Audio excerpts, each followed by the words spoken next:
서울시가 서울과 양주를 잇는 704번 버스 노선 단축을 추진 중입니다. 양주 지역 주민들의 반발이 심한데 노선 단축 문제가 서울시와 경기도 간 갈등으로 번지는 모양새입니다. 지인의 싸움을 말리다 흉기를 휘두른 50대 남성이 경찰에 붙잡혔습니다. 이 남성은 포천의 한 시내에서 지인의 다툼을 말리다가 상대방에게 흉기를 휘두른 혐의를 받고 있습니다. 동두천의 한 주택에서 불이 났습니다. 불은 보일러실에서 시작됐는데 소방당국은 정확한 화재 원인을 조사하고 있습니다. 양주시가 자동차 탄소 중립 포인트제 참여자를 모집합니다. 자가용 사용을 줄이면 현금 보상을 받을 수 있는데 기후 환경도 지키고 돈도 버는 일석이조의 효과를 얻을 수 있습니다.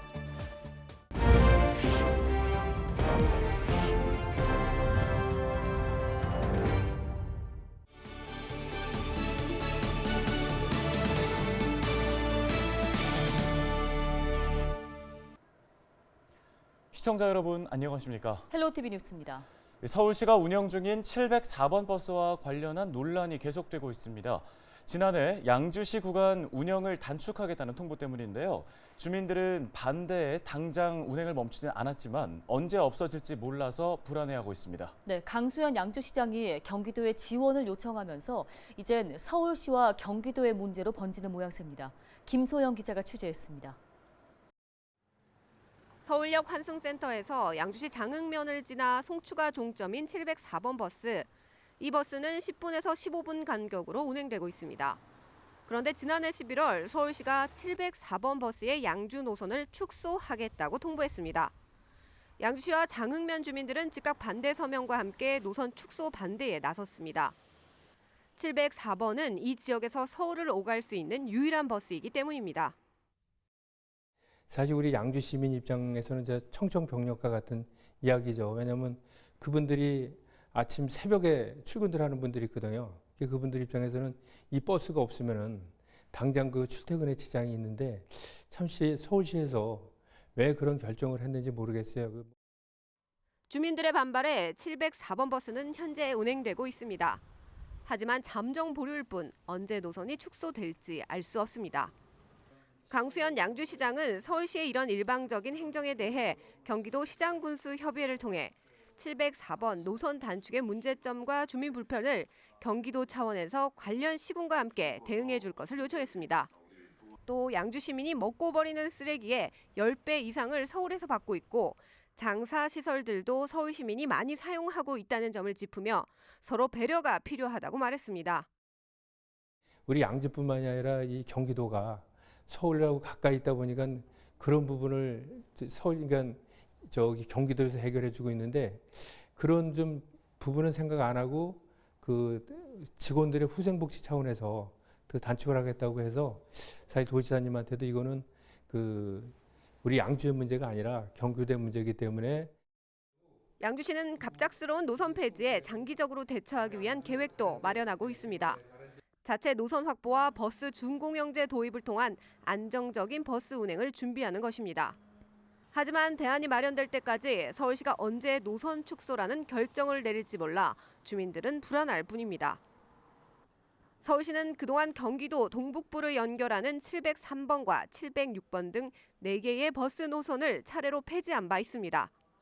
헬로티비 뉴스 김소영입니다. 지인의 싸움을 말리다가 상대방에게 흉기를 휘두른 50대 남성이 경찰에 붙잡혔습니다. 포천경찰서는 지난 27일 살인미수 혐의로 A씨를 검거해 조사 중이라고 밝혔습니다. A씨는 0시 30분쯤 포천시 한 시내에서 지인의 다툼을 말리다가 상대방에게 흉기를 휘두른 혐의를 받고 있는데요. 상대방은 중상을 입고 병원으로 옮겨졌습니다. A씨는 신고를 받고 출동한 경찰의 현행범으로 체포됐습니다. 경찰은 정확한 사건 경위를 조사하고 A씨에 대한 구속영장을 신청할 방침입니다. 지난 27일 낮 2시 21분쯤 동두천 상패동의 한 주택에서 화재가 발생했습니다.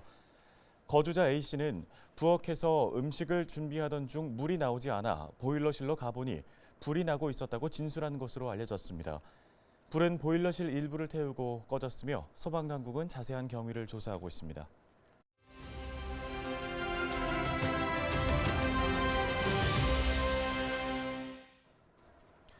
다음 소식입니다. 양주시가 자동차 탄소 중립 포인트제 참여자를 모집합니다. 기후 환경을 지키고 기름값도 아끼면서 여기에 현금 보상까지 받을 수 있다고 하는데요. 네, 양주시 신재생 에너지팀의 이전석 팀장을 전화 연결해 보겠습니다. 안녕하십니까?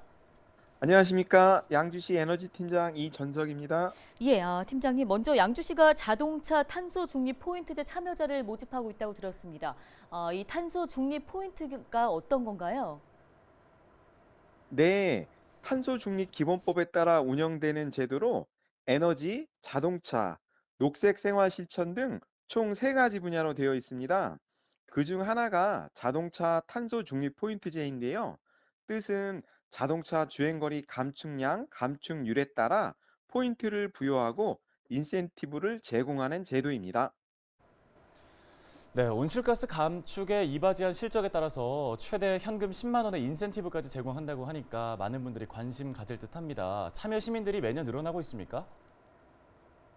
2020년부터 시행된 제도로 22년 기준 양주시에 200대가 배정되어 200대가 참여하였고 23년은 전년 대비 2배가 넘는 408대가 배정되었으며 모집 기간 내에 무난히 마감될 것이라고 생각하고 있습니다.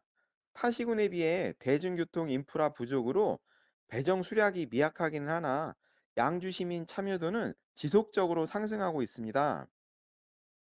네, 환경에 대한 시민들의 인식이 높아지고 있습니다. 그런데 이제 이 환경을 위한 노력에 왜 하필 자동차가 대상일까 궁금해하시는 분들도 계시는데요. 이와 관련된 설명도 부탁드립니다. 네, 맞습니다. 최신의 환경부 국가 온실가스 인벤토리 통계를 살펴보면 20년 기준 도로 수송 온실가스 배출량이 수송 부분 전체 배출량의 약 97%를 차지하고 있고 국가 배출량의 14%를 차지할 정도이며 도로 수송 온실가스 배출량 감소가 절실히 필요한 상황입니다. 그래서 자동차 대상 절감이 큰 발자국을 남긴다고 보시면 될 것 같습니다. 네, 이 자가용 차량 이용을 자제하는 것도 환경을 위한 큰 일이 되겠고요. 또 생활 속에서 어떤 실천들을 하면 환경에 도움이 될까요? 일상생활에서 사용되는 에너지의 대부분은 화석연료 기반으로 생산되기 때문에 이에 따른 대기오염, 미세먼지, 온실가스 배출 등의 감소를 위해서는 다양한 실천 방법이 있겠으나 우리가 일상생활에서 실천할 수 있는 방법으로는 대중교통 이용, 전기 절약, 물 사용 절약, 쓰레기 배출량 감소, 저탄소 제품 구매 등 다양한 실천 방법이 있겠습니다.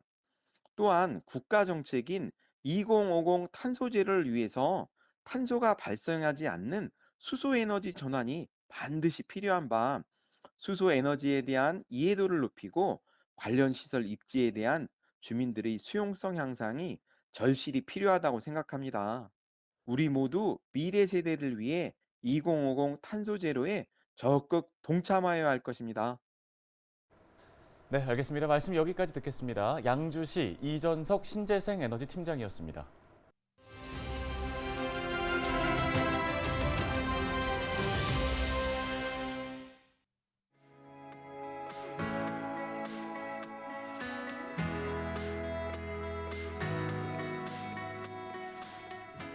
얼마 전 국내 한 프랜차이즈 치킨 회사가 주요 메뉴 가격을 최대 3,000원까지 인상한다고 밝혀 서민 경제 걱정이 더 늘었습니다. 배달비가 3,000원에서 많게는 6,000원까지 오른 마당에 치킨값도 올라 배달치킨 한 마리에 3만 원 가까이 지불해야 하는 상황이 된 것인데요. 치킨 회사 측에선 원자재 가격이 크게 오르고 가맹점 수익 구조가 수년간 악화돼 불가피한 가격 조정이라고 밝히고 있습니다. 언론에선 치킨 가격 인상이 동종업계와 다른 프랜차이즈 외식업계로 확산될 가능성을 걱정하고 있습니다. 고금리 대출이자와 전기와 가스비, 대중교통비 인상으로 가계 경제가 힘든데 외식비와 가공식품 업체들의 가격 인상까지 잇따라 민생 경제는 고통으로 멍들어가고 있습니다. 민생 경제와 물가 안정이 무엇보다 시급한 상황입니다. 데일리 브리핑이었습니다.